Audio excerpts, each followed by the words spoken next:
नमस्कार, मैं सोहेल अख्तर, आप देख रहे हैं जन जन न्यूज। जैसा कि आप लोगों ने देखा था, जब एक सीवा में जो है शब्बीर की मर्डर हुई थी और वो कमला तटबंध पे ये मर्डर हुआ था और उसके बाद जो है एसडीपीओ साहब खुद जो है उसी रात एक्टिव हुए, उसी शाम में और पहुंचे थे।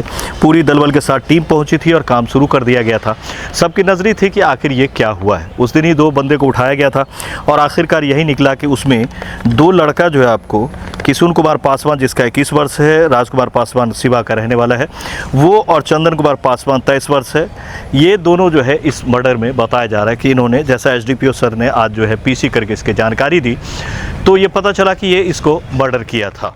दिनांक 7/8/2025 को अंधराठाड़ी थाना क्षेत्र में सीवा ग्राम पंचायत में सीवा के गांव का एक व्यक्ति था जो जिसका नाम था मोहम्मद शब्बीर। वो 7-7:30 बजे का घटना था। वो कमला नदी के बांध का जो रास्ता था उस पर अपना घर जा रहा था। उसी दौरान सुनसान रास्ते पर कुछ अज्ञात अपराध कर्मियों द्वारा उसको गोली मार करके हत्या कर दी गई थी। वो व्यक्ति उस समय तक जीवित था और उसी स्थिति में उसको अस्पताल भेजा गया था। रास्ते में उसका मृत्यु हुआ था। इसका कांड रजिस्टर्ड कर दिया गया था अंधराठाड़ी थाने में, जिसमें घटना का सूचना मिलते ही थाना अध्यक्ष एवं उनकी टीम के द्वारा और सर्कल इंस्पेक्टर और मेरे द्वारा एसडीपीओ झंझारपुर के द्वारा घटनास्थल पर पहुँचे। वहाँ का निरीक्षण किए, लोगों से बातचीत भी किए, घटना किस कारण से हुई, क्यों हुई, और इन संदर्भ में भी बहुत लोगों से बातचीत किए। कुछ टेक्निकल और फुटेज वहाँ कम था, एक जगह फुटेज आया, CDR वगैरह हम लोग इसमें निकलवाए हैं। तो इन सब चीज़ों से 2-3 दिन के अंदर लगभग 72 आवर्स के आसपास घटना का उद्भेदन हो गया है। और मोहम्मद शब्बीर के जो हत्या हुई थी वो उसी ग्राम पंचायत के सीवा गांव के ही कुछ अपराध कर्मियों द्वारा किया गया था, जिसमें किशुन पासवान, उसके पिता का नाम है राजकुमार पासवान, सीवा रामपुर का व्यक्ति है, और उसके गांव का ही उसकी गोतिया का ही एक व्यक्ति था जिसका नाम था चंदन पासवान, पिता देबू पासवान, सीवा रामपुर अंधराठाड़ी। इन दोनों के द्वारा और कुछ 2 अन्य व्यक्ति थे जिसका नाम अभी तक हम लोग नहीं ला पाए हैं, नहीं उसमें स्पष्ट हुआ। एक व्यक्ति था, इन लोगों ने मिलकर उसकी हत्या का साजिश किया था। अब मामला यह है कि ये मर्डर क्यों हुआ, कैसे हुआ, तो बताया जा रहा है कि अभी जो है ये दोनों बंदे का हमने नाम लिया है, दोनों लड़का का, ये अभी नया गैंग बनाया था जी। जैसा कि आप लोग देख रहे हैं कि एक नया टसन चला है युवाओं में, एक बड़ी ही टसन चली है कि हथियार रखने का, हथियार लहराने का, हथियार चलाने का, छिनतई करने का, लूट करने का एक फैशन सा बनता जा रहा है और ये क्राइम सबसे ज़्यादा बढ़ता जा रहा है। यही क्राइम का मादा ये भी बता रहा है कि 2 युवक था और इसका एक गैंग था। अभी इसने एक नई बाइक भी ली थी, जैसा एसडीपीओ झंझारपुर बता रहे थे कि एक स्पीड बाइक भी इसने लिया था।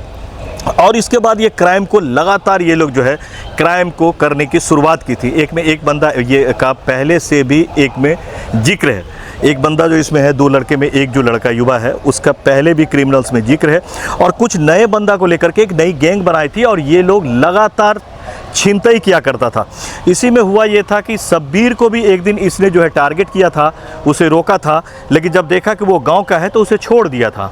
तो शब्बीर ने उसके घर पे जाकर धमकाया था, समझाया था कि भाई बोल दीजिए आप अपने लड़के को, आपका लड़का इस तरह का क्रिमिनल एक्टिविटीज़ का है, ये लोगों को हथियार के भाई पर जो है लूट वगैरह करता है। हत्या का साजिश का पीछे कारण जो हम लोग को पता चला और जो बताया, जो हम लोग को मिला है, उसमें पता चला कि ये लोग व्यक्ति अभी पिछले कुछ महीनों से, मतलब 7-8-9 महीनों से ही लोग छिनतई का काम करते थे। रास्ता सुनसान है, शाम होते हैं, उसमें रास्ते में कम लोग रहते हैं, तो इसमें मौका पाकर कुछ लोग छिनतई करते थे।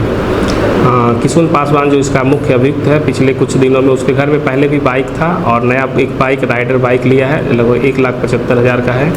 और वो अभी एक्सीडेंट में कुछ समय पहले कुछ एक्सीडेंट हुआ था जिस वजह से वो काम नहीं कर रहा है।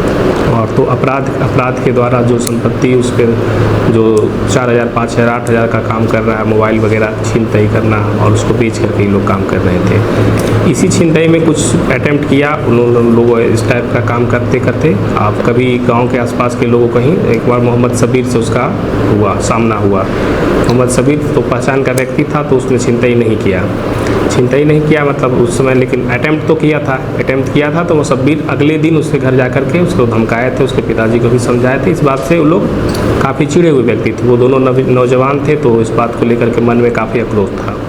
उसी के बाद होता यह है कि एक टेम्पू चालक लड़का है जो कि टेम्पू चलाता है, उससे इसने जो है छिनतई किया था, ये मोबाइल छीना था। और उसके बाद ये जो शब्बीर है उसका लड़का उसमें मध्यस्थ किया था। और वो जो छिनतई करता था तो करता क्या था कि उसके बाद फिर अगर लोकल्स वगैरह से छिनतई करता था तो उसमें सौदा भी करता था, पैसा लेकर के सामान वापसी का। तो उसने मोबाइल का जो है 5,000 से शुरू किया था कि 5,000 रुपया जो है तुम दे दो तो हम तुमको मोबाइल दे देंगे। लेकिन ये मध्यस्थता इसका लड़का शब्बीर का लड़का ने इसमें मध्यस्थता किया और 1,200 रुपये में फरिया करके कहिए इसको, या लेन देन करके, जो भी कहें आप इसको, जो भी नाम दे सकते हैं वो आप दे सकते हैं, या फिर आप फिरौती भी कह सकते हैं इसको। तो 1,200 रुपये फिरौती दे करके मोबाइल फिरा करके ले गया। इसी सब मामला को लेकर के जो है उसने धमकाया था कि मैं तुम्हें शूट कर दूंगा। और आखिरकार उस शाम जो है रैकी की गई कि ये शब्बीर कितना बजे चल रहा है। जैसे कि एसडीपीओ झंझारपुर सुबोध कुमार सिन्हा ने बताया है। हाल का घटना एक देखा जाए कि 2 अगस्त और 3 अगस्त के रात को उसी गांव का, सीवा गांव का एक व्यक्ति था, एक वो ऑटो चला रहा था और रात्रि के समय में उससे भी मोबाइल छीना था। और उसको मोबाइल के बदले में जो पैसा उसको लेना था, जो उसका पहले भी कुछ किया था इस टाइप का घटना, तो पैसा लेने के बदले वो बगीचा बुलाया था अगले दिन कि मोबाइल लेना हो तो बगीचा आ जाना। इसको उस गांव के व्यक्ति 7-8 हज़ार रुपया, 7-8 व्यक्ति लेके गए और कुछ पैसा वो मांग रहा था कि कम से कम 5,000 रुपया दो और मोबाइल ले लो।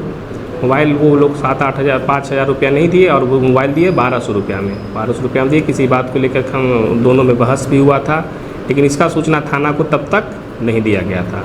ये सूचना तब हम लोग को पता चला जब ये हत्या जैसा जघन्य अपराध हुआ और उसका हम लोग इंट्रोगेशन और उसमें जाँच पड़ताल किए तो ये बात सामने आई। इस घटना का कहीं कोई जिक्र थाने में लोग नहीं किए थे, आपसी समझौता करके किए थे। तो समझौता के दौरान भी ये मोहम्मद शब्बीर का भी बेटा था, तो काफ़ी, और उसमें वो उस समय उसको 1,200 रुपया दे करके मोबाइल ले लिया। लेकिन इस बात पे तानातनी हुई कि अगले कुछ दिनों में हम घटना का अंजाम कर देंगे। और इस बात का प्रमाण उस गांव के अन्य भी व्यक्तियों के द्वारा हम लोग लिए हैं, उसका बयान में लिए हैं। तो हुआ कि उसको दोनों व्यक्ति जो था आपका चंदन पासवान और किशुन पासवान, इन लोग आगे दोनों बाप बेटा हमारे बीच में आता है और बार बार ये लोग परेशान करता है। वो लोग बोला कि हम लोग 2-3 दिन में कोई ना कोई घटना कर देंगे। ये लोग हथियार भी रखते हैं। सोशल मीडिया पे इनका फ़ोटो भी प्राप्त हुआ, उनके ही मोबाइल पे हम लोग देखे थे कि कुछ हथियार का भी फ़ोटो है। और ये लोग उसी दिन उसी चीज़ों को लेकर के 7-8 को रात 7:30 बजे के आसपास ये लोग जा करके सुनसान जगह पे मोहम्मद शब्बीर का हत्या कर दिए। कि रैकी करते हुए एक जगह हालांकि बचने की कोशिश इन लोगों ने किया था सीसीटीवी से, लेकिन नहीं बच पाया और वहां दिख रहा है। इसके साथ 2-3 और लड़का होने की बात कही जा रही है। और उस स्पॉट पर जाने के बाद जो है इसको 2 गोली सीना में मारा था, जिसके बाद शब्बीर की मौत हो गई थी। तो आप देख सकते हैं कि आज जो समाज में जो सभ्यता आ रही है, एक नया ट्रेंड आ रहा है, लोग क्या करें।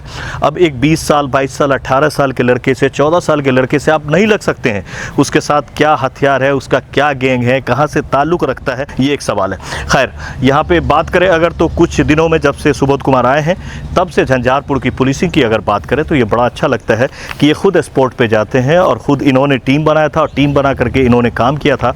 ये खुद वहाँ जाते हैं, देखते हैं और फिर इसमें पहल करते हैं और लगातार उद्भेदनों का दौर जारी है। दोनों उसी ने सामान छीना भी था और वही पैसा भी लेके तब दिया था मोबाइल। हाँ, ये उसका काम था कि मैं पैसा मोबाइल छीन लिया और बदले में कुछ पैसा मिल जाता और दे देता। कुछ छिनतई भी किया था, कुछ बार्गेनिंग भी कर लेता था। बहुत ज़्यादा चीज़ें स्पष्ट उसमें नहीं था किस तरह की, क्योंकि थाना में कोई मामला आकर के ये लोग बताए नहीं थे।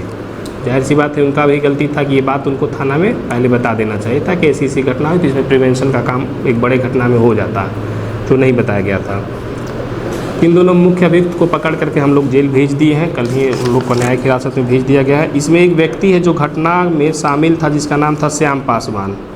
श्याम पासवान नाम का व्यक्ति, जो उसमें बताया गया कि हथियार, फिर ये व्यक्ति जो अपराधकर्मी जो हत्या करने के बाद हम ये हथियार और जो बरामद नहीं हुआ हथियार बरामदी के बारे में ये लोग बताया कि श्याम और उसके साथ 2 अन्य व्यक्ति थे, जिसका भी पहचान अब तक स्पष्ट नहीं हो पाया। हम लोग उस पर भी काम कर रहे हैं, जल्द ही इन लोगों का गिरफ्तारी हो जाएगा। 2 लोगों को भेज दिया गया, बाकी 3 और अन्य भी यदि कुछ इसमें शामिल होंगे जो हम लोग को जांच में समझ में आएगा, इन्वेस्टिगेशन में, तो उन लोगों को भी लोग न्यायिक हिरासत में भेज देंगे। तो कहीं ना कहीं झंझारपुर के लिए पुलिसिंग की अगर बात करें इस वक्त में, तो हालांकि अभी जो है लगभग 9 थाना में से 8 थाना में जो है नए जो है SHO आने वाले हैं। अभी मात्र लखनऊ थाना बचा हुआ है, बाकी सभी के SHO आने वाले हैं। फिर नई टीम बनेगी, नया वर्क होगा। लेकिन यहाँ पर SDPO की अगर बात करें इस वक्त में, तो ये आप कह सकते हैं कि अभी जो समय था झंझारपुर का उससे थोड़ा बढ़िया है, पुलिसिंग बढ़िया हुई है। और ये थैंक्स कहा जा सकता है कि घटना के मात्र 24 घंटा के अंदर में इन्होंने उद्भेदन करके जो है ये थोड़ा सा विश्वास जताया है कि पुलिसिंग यहाँ चल रही है, अगर कोई अपराध होगी तो हम उसे छोड़ेंगे नहीं।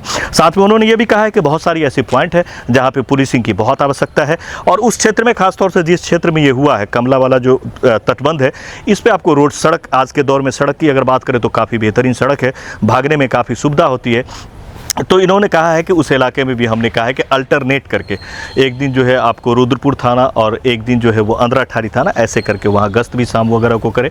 अभी हम लोगों से बात भी किए हैं कि शाम के समय में जो तटबंध का इलाका है, एक तो अंधेरा भी बहुत ज़्यादा हो जाता है, कहीं कोई लाइट का व्यवस्था नहीं है। जो आसपास पिपरा घाट से हम झंझारपुर मेन हाईवे तक आते हैं तो उस दौरान लगभग कम से कम 20 बस्ती है वहाँ, जो बांध से नीचे लेफ्ट राइट साइड में आप इधर से जाएंगे तो राइट साइड में ज़्यादा बस्ती है, लेफ्ट साइड में कम बस्ती, लेकिन कुछ बस्ती है 15-20, तो जो सब रोड से नीचे है। तटबंध काफ़ी ऊंचे पर है, तो कहीं कोई व्यक्ति उसमें नहीं है, कुछ दुकान भी कहीं नहीं है, एक दो जगह मंदिर का कुछ दिखता है। और CCTV फुटेज कहीं नहीं, तो काफ़ी अपराध के दृष्टि के हिसाब से काफ़ी संवेदनशील है। हम लोग का प्लान ऑफ एक्शन इसमें ये है कि हम लोग अल्टरनेट और जो मुख्य बाज़ार है और प्लस ये आपका बांध का जो क्षेत्र है, अंधरा ठाड़ी रुद्रपुर, अल्टरनेट किसी न किसी दिन वो गश्ती उस पे शाम में निश्चित रूप से करेगा। और इसके अलावा भी अन्य क्षेत्र जैसे तिमुरिया और अररिया संग्राम, ये सब है, मधेपुर का भी कुछ बांध का। और बाकी हम आपसे आम जनता से यही कहेंगे कि थोड़ा सा सुरक्षित रहे, संभल के चलें और अकेला कम चला करें। अगर आपको शाम में कोई आवश्यकता है तो अकेला न चलें, क्योंकि आप देख सकते हैं क्राइम कभी भी कहीं भी हो सकता है। फिलहाल ये झंझारपुर के लिए अच्छी खबर है कि ये बात सामने निकल के आ गई कि मात्र थोड़ी सी रंजिश के लिए आज लोगों का मौत के घाट उतारने से पीछे नहीं रह रहे हैं। लोगों को गोली मार दी जाती है और इस तरह की हत्याएं कर दी जाती है। फिलहाल इस खबर में इतना ही। दोनों अपराधी को जो वो जेल भेज दिया गया है। थोड़ी सी इलाके में शांति का माहौल माना जा सकता है। कैमरा पर्सन सुमित के साथ में सोहेल अख्तर, जन न्यूज़ के लिए झंझारपुर से। उम्मीद करता हूँ खबर अच्छी लगी हो तो ज़्यादा से ज़्यादा शेयर करें। नमस्कार।